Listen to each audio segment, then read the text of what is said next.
Les hommes passent, mais les institutions restent. Une maxime qui s'illustre parfaitement avec la cérémonie de passation de service à la tête de la police nationale. Une institution qui a désormais un nouveau chef en la personne de Ahmad Youssouf Mohamed Itno, un général de division de l'armée nationale tchadienne. À son arrivée pour la circonstance, le ministre délégué à la présidence, chargé de la défense nationale, de la sécurité, des anciens combattants et victimes de guerre, le général de corps d'armée Mohamed Abbali Salah, est accueilli par Hissène Doudou Hamid, désormais directeur général sortant de la police nationale.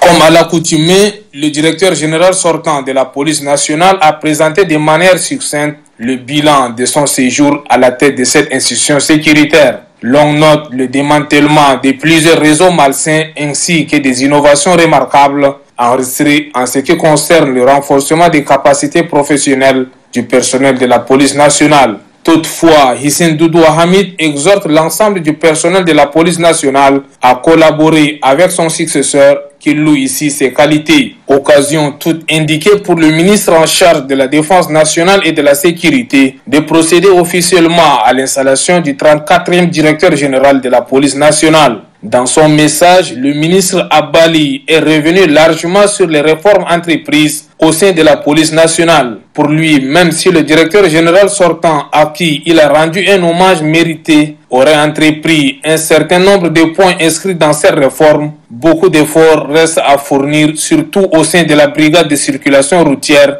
qui, selon le propre terme du ministre, a tout simplement failli.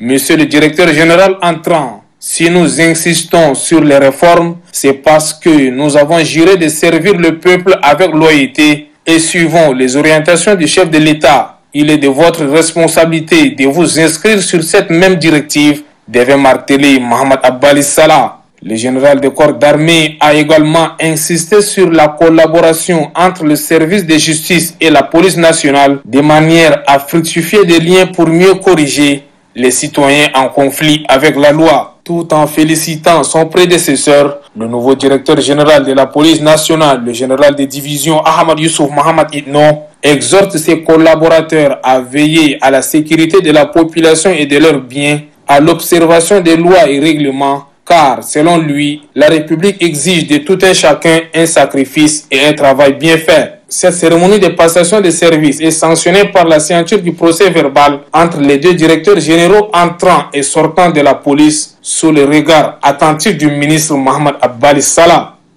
La poursuite de la mise en œuvre des réformes entreprises dans le secteur de la sécurité des personnes et des biens restera un credo pour nous pour l'instauration de l'autorité de l'État, la sécurisation de nos concitoyens et de leurs biens, et j'en passe. Monsieur le général de division Ahmad, directeur entrant, vous prenez donc le commandement d'un outil de sécurité.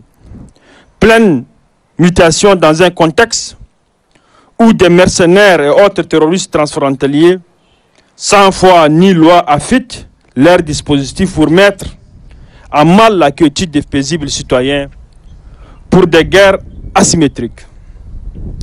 Pour cela, vous avez à votre disposition des hommes et des femmes responsables, intègres, justes, dotés de ressources conséquentes pour vous permettre de mener à bien votre mission.